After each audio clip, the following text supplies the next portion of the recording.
May all who seek rest first seek him and hear his word on the mountain of God. Good afternoon, you guys. Thank you for spending this time with me. I'm so excited to be sharing this information with you guys. Um, what I have in store for you guys tonight is a very special thing that I hold near to my heart, which is a presentation that I call the infallibility of Jesus Christ. Now, the motivation behind making this presentation was because from what I've seen, the vast majority of people actually want to have some sort of spiritual life. They want to, do something religiously oriented, but they just don't know how. They kind of get lost in the stream of possibilities. Should I go with the Hindus? Should I be a Buddhist? Should I, do my own thing? What about this New Age stuff? So the point I'm trying to prove through this presentation, or not even prove anything, but I'm trying to introduce you to a new way of looking at a very old concept. That is the fact of Jesus being the quote unquote Messiah, or the thing that we should believe in more than others, so to speak. But the title of this presentation is the infallibility of Jesus Christ. Now, infallibility means incapable of making mistakes or being wrong. Now, as it stands today, based on my research, the fact that Jesus Christ is the Messiah is infallible. Not only is it not wrong, but it can't be wrong. And I'm not just saying that and making some dry argument with no basis in fact. I come up with a very, cookie cutter argument to try to get you thinking in more of a broad perspective. Jesus is the scriptural Messiah, and I believe that that's biblically true through prophecy and also historically true by comparison. Now, biblically true because it was spoken of hundreds and hundreds of years before Jesus' actual birth, and historically true by comparison because I understand that not everybody believes the Bible the way I believe the Bible. So to try to prove anything to somebody based on something they don't believe is doomed to fail from the start. So for you guys who want more logic and reasoning and hard facts, I'm going to show you the biblical prophecies, and I'm going to back them up by things that can be historically verified.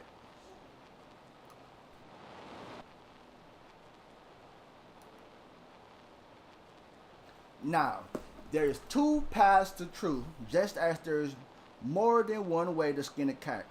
There's the biblio-prophetic path, which is for the biblically sensitive, or those who are sensitive to the things of the Bible, those who care about the stuff written in the Bible. And for those of you who do, I based that argument on the prophetical writings of Zechariah and Micah from the Old Testament, the psalmist or the book of Psalms, and also, which is the real heavy hitter, the book of Isaiah. And for those of you who want more historically accurate things or hard facts, I base my argument on the Second Temple's destruction, a well-respected Jewish historian known as Josephus Flavius, and the Babylonian conquest by Cyrus the Great.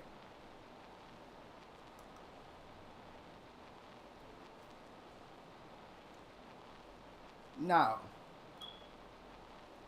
a prophetic perspective. Here's a timeline just to put all of the events in a perspective for you guys.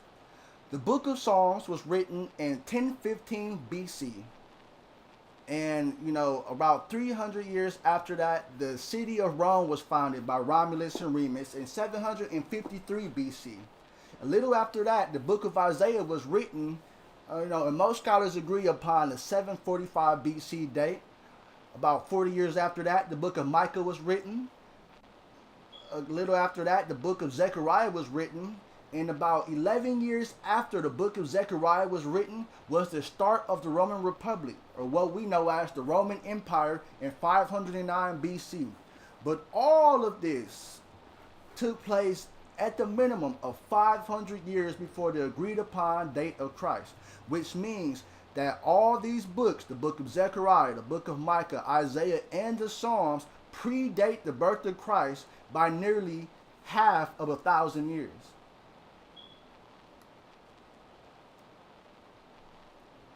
A tale of two prophets. Now, I'm just going to give a cursory overview of this because it's not really the brunt of my argument. But, the book of Zechariah, this is Zechariah here, tells how, Christ came to Jerusalem riding on a donkey.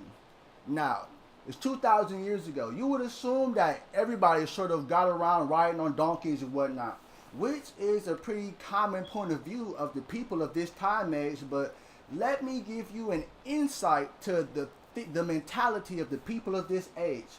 Now, the actual background for the story that Zechariah was writing about was in the Bible, where Jesus finally came to Jerusalem. And, the people were cheering and yelling that he was the King of Kings, the King of Jews, and throwing palm branches in front of where he stepped. It was pretty much a victorious entering of the city, typically would be done by some type of a king.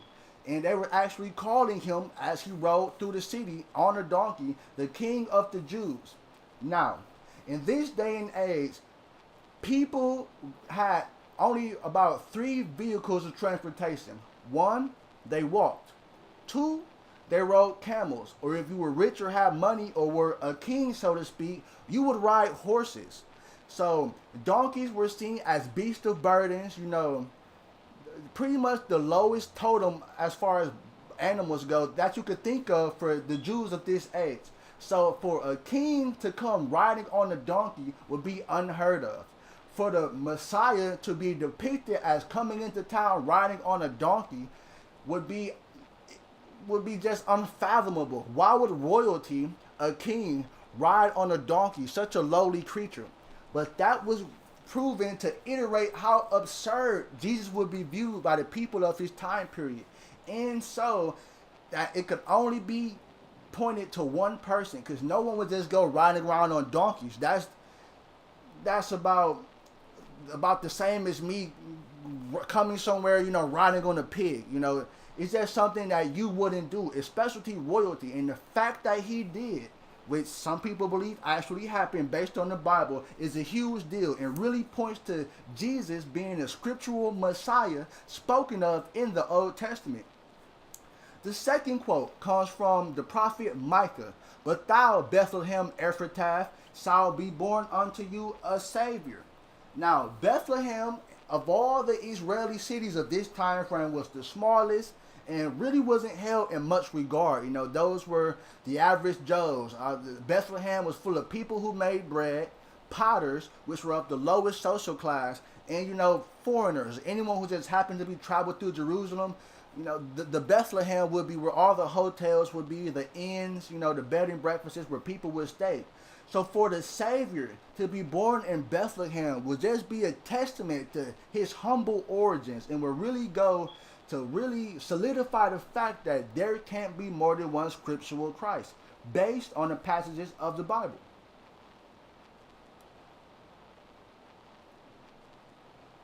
The same old psalm.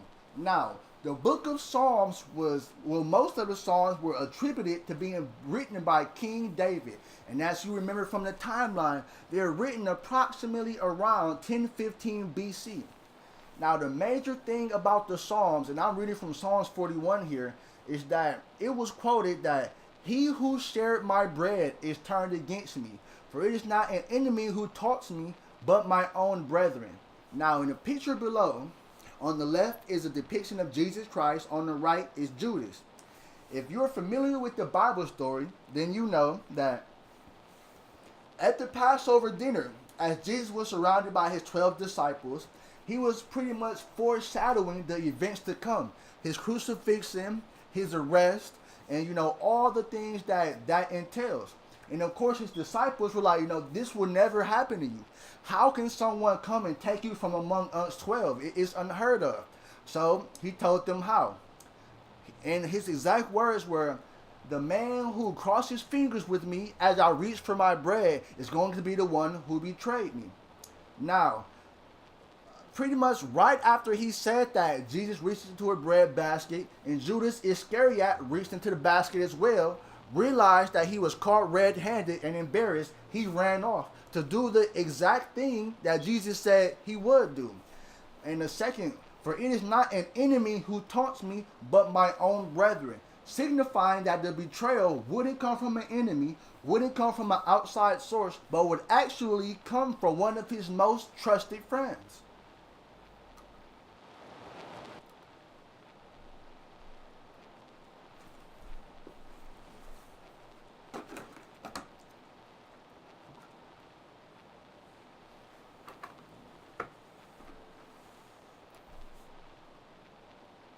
Now, the book of Isaiah and Cyrus the Great. Literally the bread and butter of my argument, and you'll see why. So, who is Isaiah and what does he know? Well, I'll tell you. Apparently, a lot. He, or I should say, the book he wrote, the biblical book of Isaiah, prophesied Cyrus's name 200 years in advance. 200 years before Cyrus actually marched into Babylon. You know, the exact way he would take it, who would take it, how he would take it, all this was foreshadowed in the book of Isaiah. It was also foreshadowed that Jerusalem would be inhabited and the temple would be rebuilt by Cyrus. Now, that might not sound too impressive, but in order to understand why it's impressive that Jerusalem would be inhabited again, you have to understand what happened when the Jews were taken out of Jerusalem.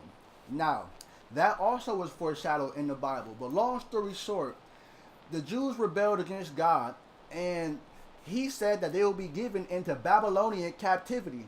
Now, when the Babylonians actually captured Jerusalem, for lack of a better word, they were jealous at how the city looked. So when they took the Jews, they exiled most. They took the best writers, the best scholars, the best scientists. You know, they took the best of the bunch, brought them back to the Babylonian capital.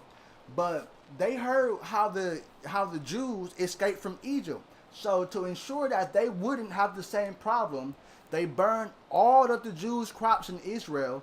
But plants grow, right? So in order to make sure nothing again would grow in the Jerusalem soil, they covered it with salt and sand. So not only was the city almost completely destroyed, all their crops were burned and the soil was corrupted. So they had no reason to believe that they would ever return home. And also, the book of Isaiah prophesies that the Jewish temple will be rebuilt by Cyrus. Another big deal. The Jewish temple being rebuilt then was about synonymous to the Twin Towers being built today.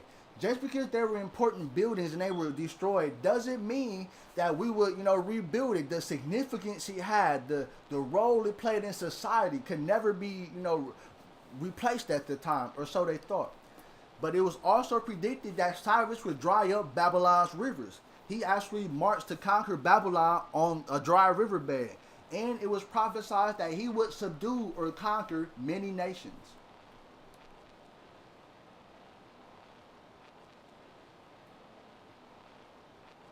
The proof is in the prophecy.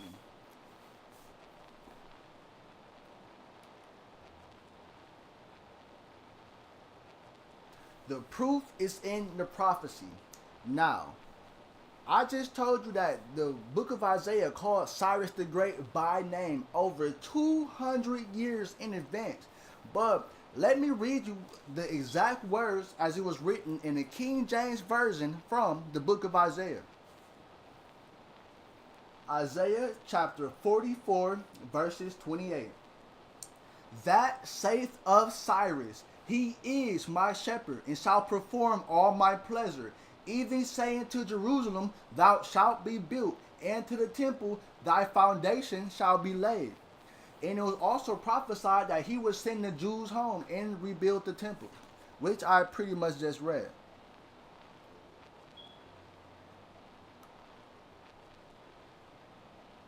Now, here's a timeline to really let it sink in when the book of Isaiah was written in 739 BC, and when Cyrus actually marched into Babylon, 537 BC.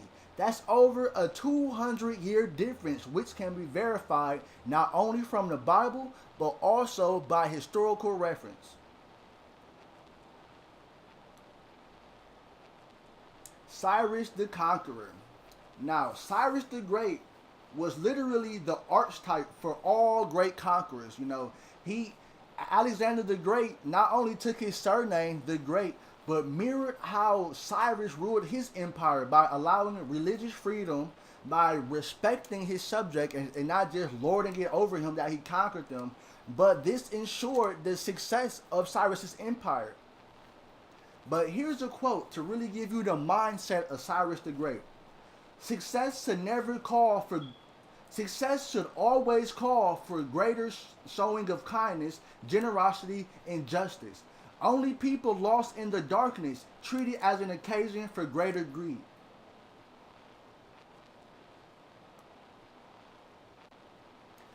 Here's a map of Cyrus the Great's empire. He literally had the largest land empire up until Alexander the Great, who had the largest empire known to man, which he pretty much just expanded on Cyrus's empire. He expanded it from the borders of Lydia that you see here into Greece, Macedonia, and all the way up until the river of Gaul. He took more of Egypt and expanded easterly into India. Now, by the time Cyrus the Great actually conquered Babylon, he owned the rest of the known world. He started here in Persia, made an alliance with Media, conquered Lydia, went to Egypt and invaded by sea, and once he had everything surrounded, then he marched on Babylon. And there's a method to his madness. Babylon was seen as the scientific, religious, and cultural center of the world. It was the most powerful city on the planet of the earth at this time. So trying to take the city of Babylon was synonymous of trying to conquer all four of these empires at the same time. It just would not have ended well. You see a depiction of Cyrus here with his four wings. Now, the four wings aren't actually wings, but a representation of the four empires that he conquered. The Media Empire, the Lydian Empire, the Babylonian Empire, and the Egyptian Empire. But it doubly represents how his empire stretched to the four corners of the world. The proof is in the prophecy. Now, not only did Isaiah provide how he would conquer Babylon and how he would go about treating the Jews, but it was also prophesied that he would conquer many nations. And I'll read it to you again from the book of Isaiah, King James Version, chapter 45, verse 1, and then verses 5 and 6. Thus saith the Lord to his anointed, to Cyrus, whose right hand I have holden, to subdue nations before him, and I will loose the loins of kings, to open before him the two left gates, and the gate shall not be shut. Now let me break that down for you. Thus says Cyrus, or thus saith the Lord to his anointed, to Cyrus. He calls him by name again. And be mindful, this was 200 years before Cyrus was born, and let alone conquer Babylon. But it says he would hold his right hand. That's synonymous to how we hold a child's hand so they won't trip as they try to walk the street, stepping down from the curb. They won't trip as they walk across the street. So literally it was spoken that he would have divine protection as he went to conquer these nations. Chapter 45, verses 5 and 6. I am the Lord, and there is none else. There is no God beside me. I girded thee, though thou hast not known me, that they may know from the rising of the sun, from the west into the east, that there is none beside me. I am the Lord, and there is none else. Now, he pretty much goes to say that he's the reason for Cyrus's superhuman strength. The fact that he can just go and subdue all these powerful nations.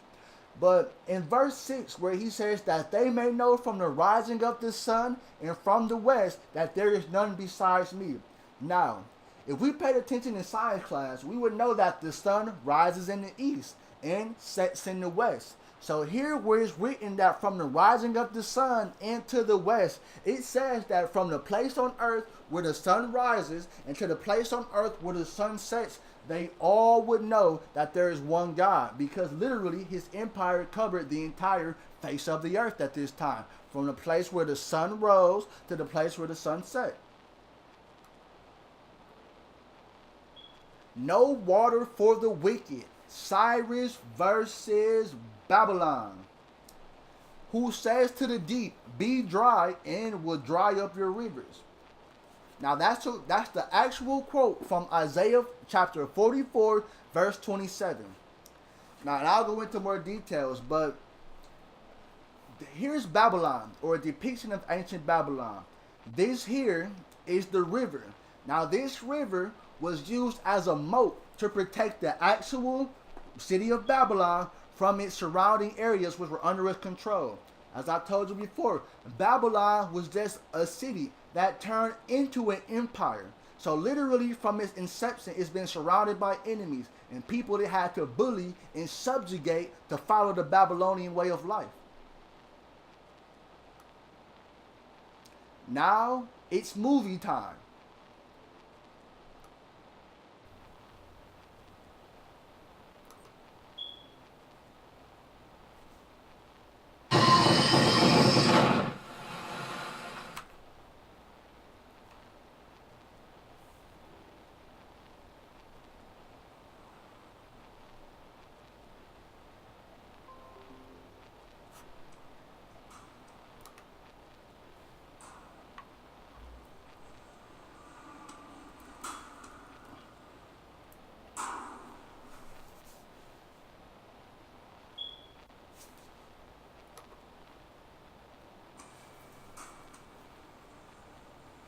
The fall of Babylon is a historical event that occurred in 539 BC. This event saw the conquest of Babylon by the Achaemenid Empire under Cyrus the Great and marked the end of the Neo-Babylonian Empire. The fall of Babylon is reported by a number of ancient sources, including the Cyrus Cylinder, the Greek historian Herodotus, as well as a number of books in the Old Testament.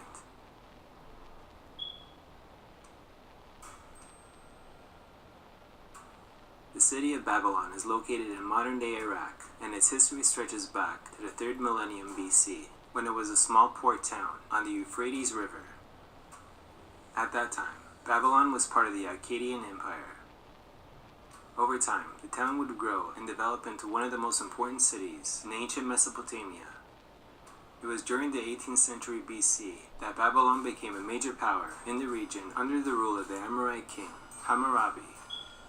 The First Babylonian Empire, however, was short-lived, as it soon fell under the dominion of foreigners, including the Hittites, the Kassites, and the Assyrians.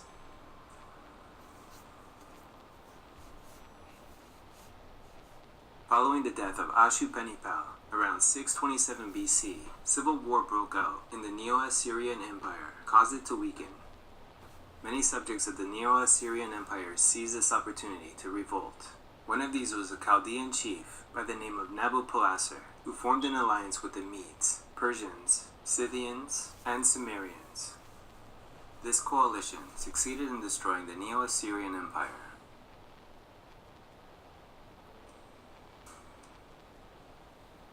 Having gained independence from the Assyrians, Nabopolassar established the Neo-Babylonian Empire, with Babylon as its capital. The empire reached its zenith during the reign of Nebuchadnezzar II, who succeeded Nabopolassar in around 605 BC. During Nebuchadnezzar II's reign, which lasted until around 562 BC, the Neo-Babylonian Empire was in control of Babylonia, Assyria, parts of Asia Minor, Phoenicia, Israel, and northern Arabia.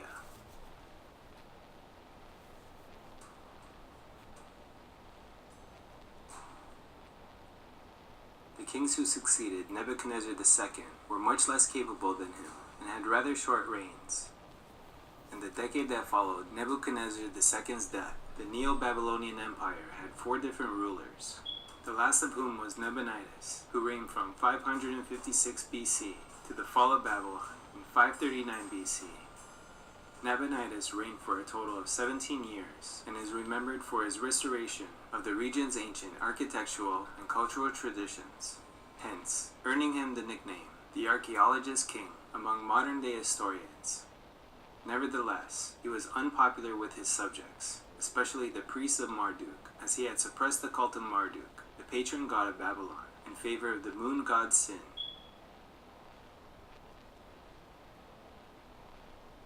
In the meantime, the Persians to the east were growing in power under the leadership of Cyrus the Great.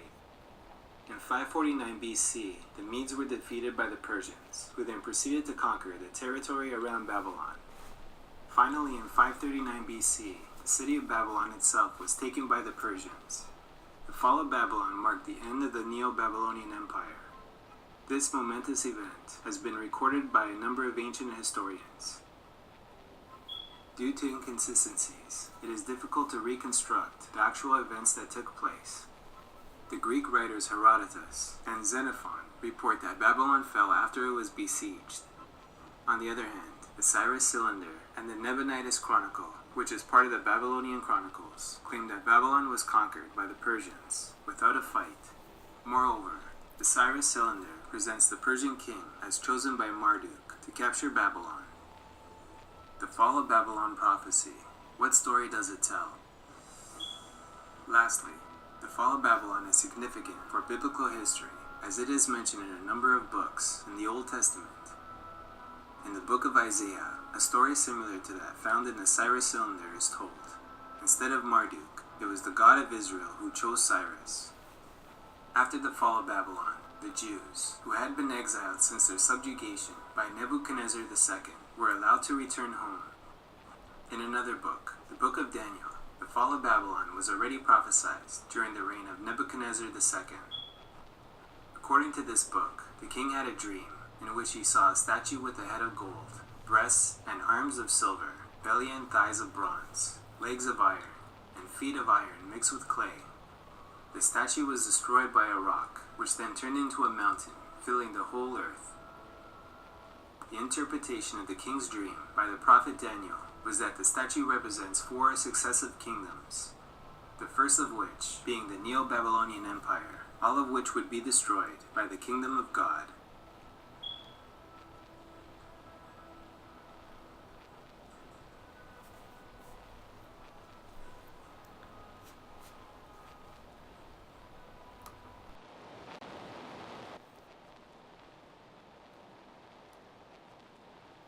And now a word from Herodotus.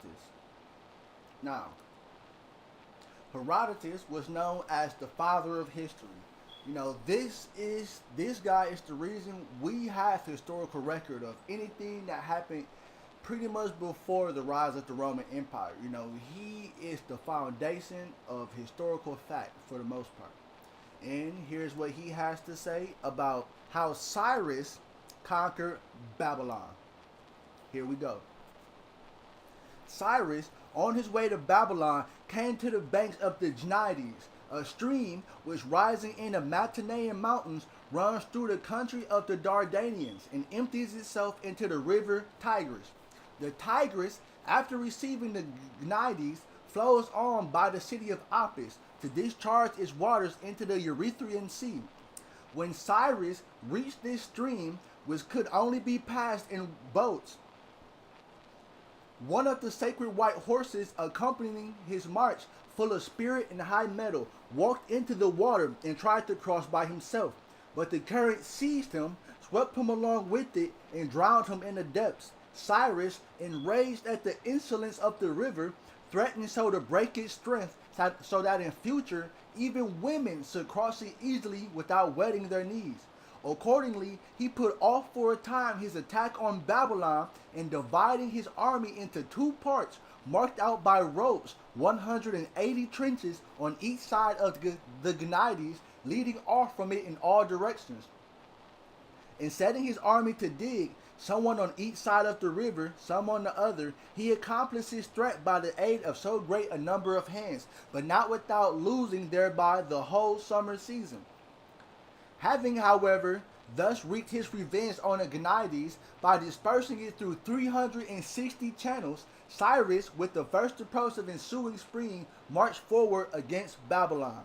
The Babylonians, encamped without their walls, awaited his coming. A battle was fought at a short distance from the city, in which the Babylonians were defeated by the Persian king, whereupon they withdrew within their defenses. Here they shut themselves up and made light of his siege, having laid in a store of provisions for many years in preparation against this attack. For when they saw Cyrus conquering nation after nation, they were convinced he would never stop and that their turn would come at last. Cyrus was now reduced to great perplexity. As time went on, he made no progress against the place. In this distress, either someone made the suggestion to him, or he bethought himself of a plan, which he proceeded to put in execution. He placed a portion of his army at the point where the rivers enter the city, and another body at the back of the place where it issues forth, with orders to march into the town by the bed of the stream, as soon as the rivers became shallow enough. He then himself drew off with the unwarlike portion of his host, and made for the place where Naucratis dug the bastion for the river, where he did exactly what he had done formerly.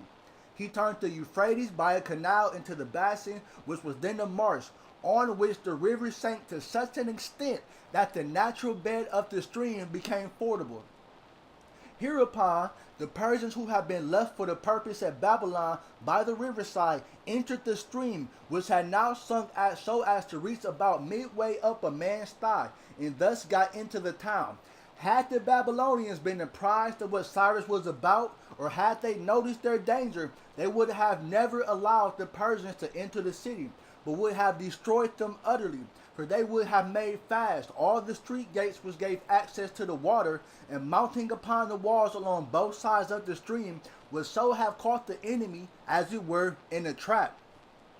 But, as it was, the Persians came upon them by surprise, and so took the city, owing to the vast size of the place. The inhabitants of the central parts, as the residents of Babylon declare, long after the outer portions of the town were taken, knew nothing of what had chanced, but as they were engaged in festival, continued dancing and reveling until they learnt about the capture. Such then were the circumstances of the first taking of Babylon.